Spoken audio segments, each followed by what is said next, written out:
बेसहारा बाग टू। रूपा शहर आकर अपने काम में लग जाती है। इसी तरह समय बीत रहा था। एक दिन रूपा गांव आती है। रूपा अपनी माँ से बात करती है। माँ, मैंने एक लड़का शहर में पसंद कर लिया है। वह भी डॉक्टर है और मेरे ही अस्पताल में नौकरी करता है। रूपा की माँ कहती है, वो तो ठीक है बेटा, पर मैं एक बार वो लड़के से मिलना चाहती हूँ। तू उसे किसी दिन खाने पर बुला ले। वैसे तो तुम दोनों समझदार हो, पर मुझे उससे मिलना है। रूपा बहुत खुश हो जाती है। वह रमेश को फोन पर सारी बात बता देती है और घर आने के लिए कह देती है। तय समय पर रमेश अपने पिता के साथ उनके घर पहुंच जाता है। बातचीत का सिलसिला चलने लगता है। सारी बातें तय हो जाने पर दोनों की शादी पक्की हो जाती है।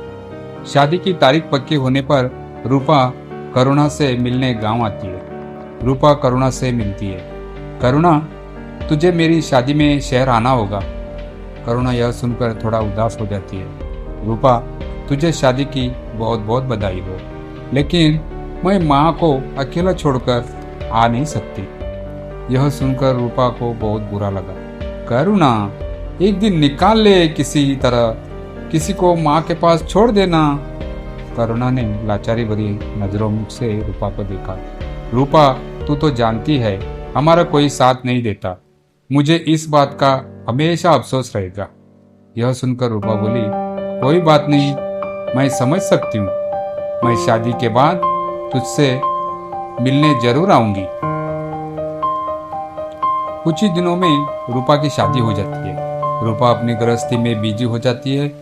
एक दो बार वो गांव गई भी, लेकिन करुणा से मिलने का समय उसे नहीं मिल पाया, क्योंकि उसके पति रमेश के पास समय नहीं होता था। वो उनके साथ ही गाड़ी में वापस आ जाती है। एक दिन रूपा घर पर ही थी। आज उसकी ड्यूटी नहीं थी। तभी उसे करुणा की याद आती है। अपनी सहेली से मिलने की इच्छा को वो दबा नहीं पाती। वो रमेश को फोन करती है। रमेश, मैं 2 दिन के लिए गांव जाना चाहती हूँ। रमेश हंसकर जवाब देता है, क्या हुआ कि माँ की याद आ गई? रूपा उन्हें समझाते हुए कहती है, नहीं नहीं नहीं, मेरी एक सहेली है गांव में। वो बेचारी शादी में भी नहीं आ पाई, उसी से मिलने जाना है। रमेश कहता है, चलो कल चलते हैं, मैं कल की छुट्टी ले लेता हूँ। रूपा मुस्कुराकर कहती है, नहीं नहीं नहीं नहीं नहीं, मैं अकेली चली जाऊंगी और 2-3 दिन बाद ही वापस आऊंगी। रमेश उसकी बात पर सहमत हो जाता है। करुणा से मिलने के उत्साह में रूपा जल्दी जल्दी अपने कपड़े पैक कर दोपहर की गाड़ी से गांव पहुंच जाती है। अचानक रूपा को देखकर उसकी माँ पूछती है, बेटी अचानक कैसे आ गई? रूपा हंसकर जवाब देती है, माँ कुछ नहीं, बस ऐसे ही मन कर रहा था। शादी के बाद एक बार भी करुणा से नहीं मिल पाई, सोचा उससे मिलकर बहुत सी बातें करूंगी। यह सुनकर रूपा की माँ उदास हो गई और बोली, अच्छा किया बेटा जो उससे मिलने आ गई। उसका आखिरी सहारा उसकी माँ को भगवान ने उसे छीन लिया। अभी 3 दिन पहले ही उसकी माँ चल बसी, बिल्कुल अकेली हो गई है। ऊपर से उसके ताऊ ने 15 दिन के बाद उसकी शादी पक्का कर दी है। यह सुनकर रूपा को गहरा धक्का लगा। वह जल्दी से घर से बाहर निकलकर गांव की गलियों को पार करके करुणा के घर के सामने पहुंच गई। घर के सामने दरी बिछी हुई थी, कुछ लोग वहां बैठे थे। रूपा करुणा को ढूंढती हुई अंदर चली गई। आंगन के सामने बरामदे में करुणा को घेरे हुए गांव की कुछ औरतें बैठी हुई थी। करुणा, करुणा, रूपा ने उसे पुकारा। रूपा को देखकर करुणा की जैसे चीख निकल गई, शायद कोई शोक लहर जिसे वो अभी तक दबाए बैठी थी ऊपर उभर कर सामने आ गई।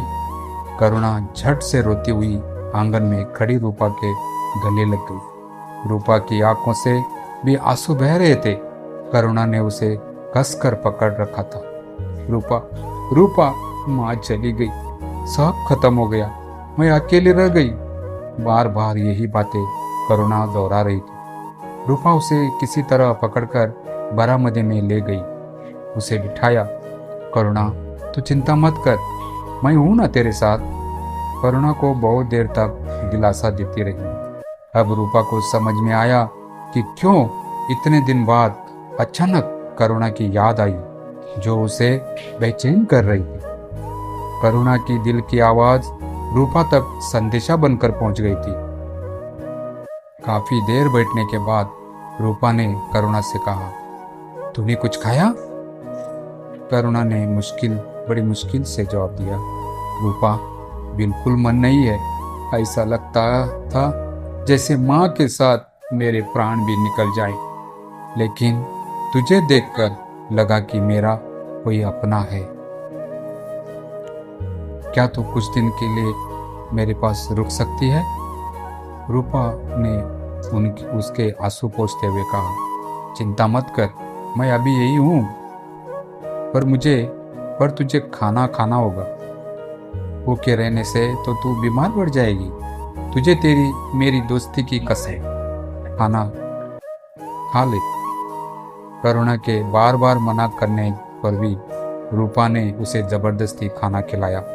रात के समय जब करुणा सो गई, तब उसकी ताई से रूपा ने कहा, ताई जी, इसे मत बताना कि मैं जा रही हूँ, सुबह जल्दी आऊंगी।